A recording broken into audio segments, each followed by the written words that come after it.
waxaan jeclahay baarlamaanka federaalka labadiisa aqal waxaa weeyaan keed hayaha gobonnimada Soomaaliyeed ilaaliyaha sareynta sharciga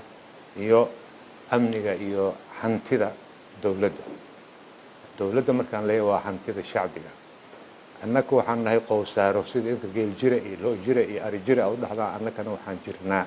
qaran jiraan nahay qarankaas iyo dadkaas iyo dantiisa ayaan ilaalinaa marka addimana waxaan noo ah xukuumad baan dhisnaa oo aan barnaamijkeeda ansixinaa oo xoolaha shacbiga khasnada guud ku jira ayaan miisaaniyad uga ansixinaa si barnaamijka aan ansixinaa ay u fuliyaan waa addimaha baarlamaanka oo arrimaha lagu fuliyo waa baarlamaanka saddex hay-adood weeyaan waa hay-adan oo sharci dejinta ama xeer dejinta la yiraahdo oo baarlamaanka labadiisa aqal ah waa laanta fulinta oo xukuumadda ka kooban madaxweyne ilaa magaciisa ilaa xukuumadda ah haddii alla ku roon yahay iyo laanta sharci dejinta madaxweynahana waa udub dhaxaadka u dhaxeeya saddexdaa laamood midoodna looma baahno marka midda kale inay faragelin ku samayso ogaalkayga golaha shacabka wax faragelin ah ay ku samaysay xukuumadda intii ay soo jirtay ma jiraan haddii alla ku roon yahay wax ayaga ay keeneen ama ra'yi ay soo jeediyeen ama sharci ay keeneen ama arrimo masiiri ay soo jeediyeen oo laga diiday ma jirto in la totoosiyo mooyaane wax laga diiday ma jirto ilaa maantadan sida aan kusoo wadnay dalkan meel fog baa laga keenay meel fog aad u fog oo dadka kusoo dhibtoodeen in badan u geeriyootayaa laga yimid burbur buu galay dowladnimadiyaa duduntay dadkii xataa rajabeel ayaa ku dhacay 2012 markii annaka aan la wareegnay baarlamaankii sagaalaad markuu dhismay waxaa ilaahayna waafajiyay oo nagu garab galay oo dad xildhibaano badan u soo dhabar adeegeen waxaan soo gaarsinay nidaam dimuqraadi ah oo si hufan daahfuran lagu kala baxay wax alla wixii oo mashaakil ah yimaado waxaana muujinay in Soomaaliya baarlamaan ay leedahay baarlamaankeeda inuu xallin karo mushkilad kastoo timaada ayadoo aan banaankana loo aadin shisheeyana soo faragalo intaasna shacbigu markhaati ku yahay markii ugu dambeysay 2012 ilaa yawmana hada inta aan hoggaankaas hayay waxaan si nadiif ah oo daahfuran oo aan khilaaf dhicin aan ku soo kala wareejinay saddex madaxweyne ayaa isku soo gudbay markii ugu dambeysay madaxweynaha hadda xilka haya aan magaciisi aan marta ku soo dooranay ayadoo saddex madaxweyne gacanta is haysatana oo labada qoslaayo caalamka dhanna ay markhaati ka ahaayeen ayaa soo gudbinay meelahaas la soo gaaray iyo xataa ra'iisul wasaarayaalkii isbedelayay oo dhan yani waa laga dooday waa laga murmaayay kulligood waxaan ku soo dhameynay si daahfuran oo magaciisi si oo marta xilkasnimo ah looga dooday ka bacdina go'aan laga gaaray soo gudbinay marka arrimahaas la gaaray oo dimuqraadiyada ah waa kanzi waa dhaqan kanzi ah oo ay Soomaaliya yeelatay lixdanaadkii wixii lagu dhaqmaayay oo marta awoowayaasheen oo soo dejiyay dimuqraadiyada saatir soo dejiyeen ayaan soo celinay shacbiga rajo weyn baa ay soo gashay dalka waxaa u bilowday in uu marta hab dimuqraadi dhaqan nadiif ah lagu socdo ayaa soo gaarsiinay alxamdulillah taasina mahadaas Allah leh shacbiga leh xildhibaanadii ka soo shaqeeyay ay soo wakiisheen ayaa ayagana ammaanteeda mudan hadda in marta baarlamaanka saata idin sheegay waxa weyn waa hooyada dhalaysa dhammaan laanta fulinta madaxweyne waxa soo garsoore guddiye madax bannaan meesha ay ka soo baxaan ay ka soo burqadaan way markii la fadhiyo baarlamaanka 275 fadhida ee golaha shacabka looma arkay 275 waa shacbigii Soomaaliyeed oo fadhiyo oo doodaya ay la dhigantay xildhibaan kastaba codkiisa wuxuu ku fadhiyaa 50,000 ilaa wax ka badan qofood adii inta tirada guud ee shacbiga Soomaaliyeed uu leeyahay oo loo qeybshay 275 ayuu leeyahay agabka la siiyay oo wax ku ilaaliyo waxa ugu weyn waxa weeye soo jeedin uu sameeyo soo jeedin wuxuu sameeynayaa markii tuhun galo idinka mooshinaa u taqaana waa soo jeedin markii xildhibaanka tuhun galo dadkii uu xilku u dhiibtay u doortay oo tuhun ka galo ayaa uu soo jeediyaa uu leeyahay war hiblow waxaan moodayaa in waxa tuhun iga galeen arrimahaasi aad u gaftay markaas soo jeedin buu keenayaa mooshinka micnihiisu waxa waaye ka tuhun bixid waxyaabaha xildhibaanka uu shakiyay markuu ka doodo oo nadiifsado markaas uu ogaanayaa in marta qofkaas xilkiisa uu ku gudbay oo ka xadgudbay iyo inuu si war u sameeyo saadaradeed mooshin waa la keeni karaa xildhibaanka iska leh waa agab dastuuri ah oo asaga la siiyay oo wax ku toosiyo ama ku tuhun baxo hase yeeshee marka oo qaanuun dejiyaha oo arrimahaas oo kale oo magiciisa culus uu samaynayo marka haddii madaxweyne oo xilka ka dego ama uu xilkiisi bisababi ma uu u gudan waayo 30 beri buu qorayaa taa waxaa loo samaynayaa 30 beri wuxuu yiri waxa weyn dalkii uusan u fariisanin gudoomiye markii xilka tuhun laga keeno 10 beri gudahood in lagu dhameeyo weeyaan haddii markaa tuhunkii lagu helo uu ka degana 15 beri gudahood in mid kale cusub lagu doorto waxa loo xadiday waxa weeyaan howlaha iyo danaha inaysan xakanin ra'iisul wasaare haddii laga keeno mooshin asagana 5 beri in lagu dhameeyo ayay arrintu tahay waxaa soo dhan xadidaada loo sameeyo waxa weeyaan in howlaha dalka ayna xayirmin ama lagu cayaarin ama meeshii laga sii wado ayaa looga golleeyahay hase yeeshee waxaa loo baahanyahay si asluub leh sharciga waafaqsan dastuurka waafaqsan mar walba si xilkasnimo ah looga baxo waa lagama maarmaan saa daraadeed weli ma dhicin Soomaali taariikhdeeda in golaha ikra lahaad weli ma dhicin Soomaaliya taariikhdeeda inta aan ka warhayo in baarlamaanka ama xarunta golaha shacbiga xurmadii uu lahaa ciidan la duldhigo arrintaas arrin hore u dhacday ma aha arrimaha noocaas oo kale haday dhacaana waa saansaan oo aad khatar u ah oo dareen dad gelin karta in afgambi loola daba jeedo saa daraadeed ma qurux badna in markaa xurmada aqalkaasi lagu talax tago ma qumana sharcina ma aha amniga oo xaruntaasi xilkeeda wuxuu saaran yahay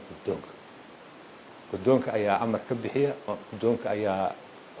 tababara ama tababaradooda hubsada in ay markaa xasaanada iyo xurmada ay kala yaqaanaan meesha ku kala geli karo meesha aan la geli karin taasna waxaa loo yeelay in xildhibaanka aan la afjigi karin oo la hadlaayo inuu si sugan ra'yigiisa u jeedsado ayaa looga dambeeyay hase yeeshee arrinta hadda lagu kacay ma qurux badna haddii taas la galan waxaa weeyaan marka waxay keeni kartaa arrimo kasii culus oo shacbiga inay difaacdaan ay noqon kartaa inay waxyaalo kale ku kacaan suurtoobi karta xasilooni daro badan ka iman karta arrimahaasi marka waxaan uga digayaa laanta fulinta annaka kuma soo faragelinin hana faragelinin naga dulqaad ciidamada meesha aan soo dhigtay u soo celi ciidamadii u tababarnaa si amniga iyo arrimaha dhan ay u sugnaadaan xildhibaanada waxaan xusuusinayaa inay marata xoga biyaysa xildhibaanada waxaan xusuusinayaa inaan dhaar soo marnay oo xilkan laga rabo inaan gudano ay tahay inaan ilaalino diinta iyo danta guud danta guud ee haddii la kuuro yahay danta guud ee dalka saa daraadeed ama magiciisii xildhibaan oo wasiir ahaw ama xildhibaan caadi ahaw ama xildhibaan xil u hayo golaha ahaw waxaan ku xasuusinayaa in markaad xilkaaga gudanayso inaad u gudato si xilkasnimo leh daacad leh alla ka cabsi leh aad u gudato ayaan rajaynayaa ama mooshin wada ahaw ama ha ahaanin qof ka soo horjeeda ahaw ama kan wata ahaw waxaan ku leeyahay xildhibaan damiirkaaga la tasho oo alla ka cabso burburinta baarlamaanka dan uguma jirto shacbiga dan uguma jirto meesha aan soo gaarnay dan uguma jirto guud ahaan magiciisa gobonnimada Soomaaliyeed oo aan rabno inaan dib u soo dhisno waa fududahay wax dudumis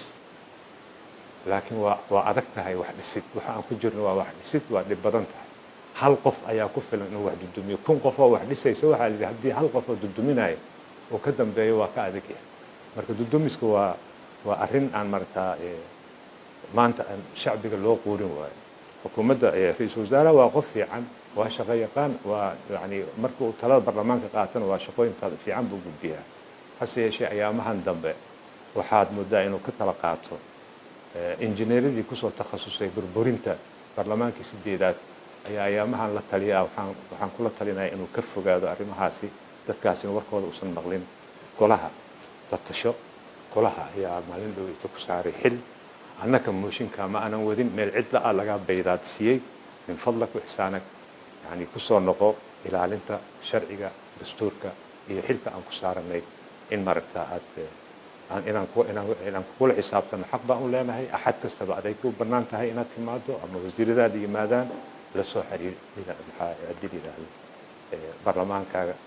waxaan hadda la wadana dhulka dhig xaajada ciidamada qalabka sida iyo ilaalada amniga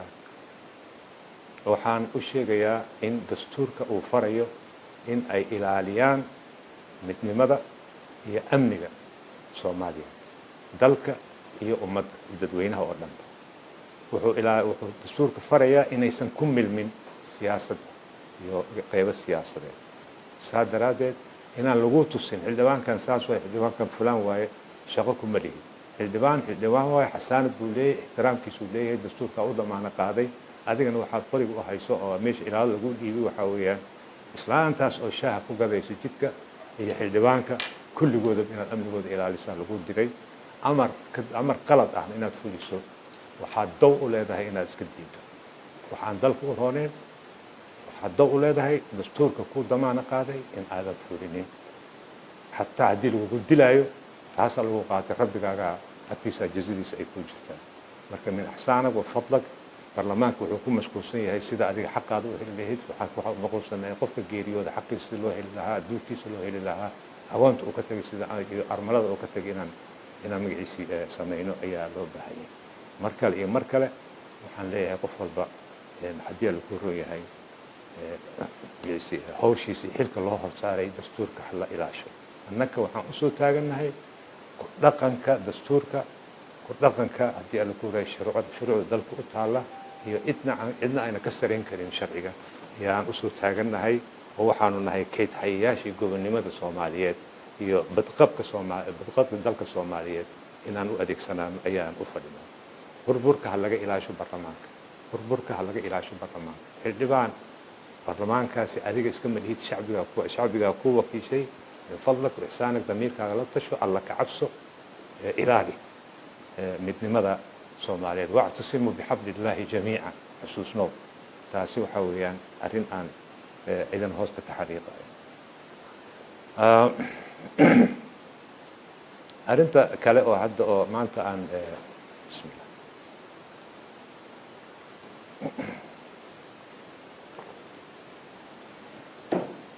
waxaa marxaladaha badan uu soo maray mooshinkan oo kalsooni kala noqoshada tuhunka kalsooni kala noqoshada oo ay xildhibaanada soo jeediyeen dow bay u leeyihiin xaq bay u leeyihiin hase yeeshee marxalado badan uu soo maray tanaasul badan ayaanu samaynay wax kastoona loogu yimid waa ka tanaasulnay sharci darro kulli waa kasoo tanaasulnay annagoo xigsanayna markasta nidaamka oo in la dhowro nidaamka in xasiloonida ay jirto xasilooni siyaasadeed inay jirto iyo annagoo ka fogaanayno arbushaad iyo qalabaaso iyo wareer kale in dalka la geliyo ama howlaha dalka ay xayirmaan annagoo ka fogaanayno ayaan u ogolaanay wax walbo oo guddiga aqalka sare noo usoo xilsaaray noo yimid dhowr qodob bay la yimaadeen badankooda waxay ahaayeen kuwa waafaqsan dastuurka kuwa waafaqsan xeer hoosaadka iyo kuwa kale oo sulux ku saabsan ayay ahaayeen dhammaan qodobadaasi waanu ogolaanay hase yeeshee dhinacii kale oo ay xukuumadda dabada ka waday ayaa laga waayay inay maaragta arrimaha sameeyaan hadda iyo dan habeen shalito xildhibaano aad u fara badan oo boqol dhaafay ayaa waxay soo saareen baaq oranaya arrintaasi markii aan sharciga fiirinay dastuurkii fiirinay xeer hoosaadkii fiirinay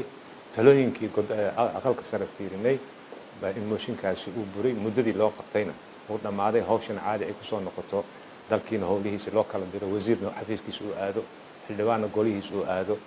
dhammaan howlwadeennadana meeshooda ay kasii wadaan ummaddana nolosheeda ay u kala socoto ayaa go-aan ay ku gaareen aniguna go-aankaas ay soo jeediyeen baaqaas ay soo jeediyeen ogolaaday laga bilaabo maanta 29 bisha Maarso waxaan dib ugu soo noqday hogaankii guddoonka golaha shacabka ayaan rasmi ahaan ugu soo noqday saa daraadeed laga bilaabo sabtidana waxaan bilaabaynaa howlaheena caadiga ah waxaan ka codsanayaa dhammaan xildhibaanada inay ogolaadaan ku dhaqanka sharcigaas iyo soo jeedintaas xildhibaanada badan ay soo jeediyeen aniguna taasaan ku hogaamin doonaa haddii aan la yiraahdo rasmi ahaan golahaasi laga bilaabo maanta anaa dib ugu soo noqday markii horeba waxay ahayd waxa iga reebanaa kaliya wuxuu ahaa inaan shir gudoomiyo mooshinka mooyaane wax kaloo iga reebanaa ma jirin qaanuuniyan inkastoo dadka qaarkiis si kale ay u fasirteen oo insha allah ilaahay soo hanuuniyo ayagana waxaan alla ugu baryaynaa inay marata fahmadarada alla ka bixiyo ayaan alla ugu baryaynaa ugu dambeyntii annaga guddoon ahaan iyo xildhibaan ahaan waxaan diyaar u nahay wax walbo sulx ah wax walbo sharci ah wax walbo haddii la ku roon yahay ummadani ka dhowrayo qalalaaso ka dhowrayo iyo magaciisa rabshado kale diyaar u nahay markaa in laga fogaado sulx la sameeyo al-islaax bayna الناس in la sameeyo waa diyaar u nahay taa waxaan uga jeedaa waxaan cod dheer ku wacayaa magaca xildhibaanada ugu wacayaa madaxweynaha jamhuuriyadda federaalka Soomaaliyeed in arintani haddii inta yar ka dhiman uu u soo dhaxgalo oo haddii la ku roon yahay codkiisana maqashiyo in dastuurka lagu dhaqmaayo hadduu asaga akhyaarnimo ugu hagooganayo haddii sulx uu samaynayo in arrintaani la joojiyo xabshad dambe kale ayna dhicin oo fadqalaal ayna dhicin ayaan ka codsanayaa asna inuu markaa lagu hogaamiyo arrimaha intaysan faraha ka bixin meel fiican aan soo gaarsiinay oo hadda nabad lagu keenayo cid mooshin laga wado ma jirto maanta aniga ogaalkayga wax oo mooshin ah haddana ayaamaha ma soo socdo laakiin howlihii aan u baahannahay 2018 qorshe dheer oo aad u dheer oo 3 sano soo socota loogu shaqeynayo ayaa shantii bisha December oo ansixiyay golaha shacabka oo la rabay sanadkan in xoog la saaro shuruucdaasi iyo nidaamyadaasi la hirgeliyo ay ka mid yihiin dhamaystirka dastuurka ay ka mid yihiin arrimihii doorashooyinka 2020 ay ka mid yihiin hab raaci oo lagu hagaajin lahaa garsoorka iyo arrimo badan oo ka mid ah jinsiyadda magaalada madaxda Muqdisho waa badan yihiin arrimaha oo muhiimka ah oo u abaaran dib u dhiska dawladnimada maaha shuruudan kale waa wadaynaa mushkilad maaha laakiin annaga waxa aan raadinayno waxa weeye arrimaha dib martaa oo dib u istaajinta sugidda yani buddhigi loogu dhigi lahaa dawladnimada lagu dhisay shuruucda dhisaysa ayaan rabnaa in naloo keeno aan dareerino 2018 inaan socodsiinaan rabnaa saadaradeed mudan madaxweyne waxaan ka codsanaynaa inta yaro harsan in markaa aad ku soo hagoogato oo aad markaa nabad iyo midciisi nabad iyo haddii la ku rooyahay xasilooni siyaasadeed arrinta aan ku dhamayno ugu dambeyntii dhammaan xildhibaanada golaha shacabka waxaan ka codsanayaa inay ilaaliyaan amniga guud inay ilaaliyaan amnigooda inay xasiloonida ilaaliyaan golahooda shacbigana ilaashadaan wabillahi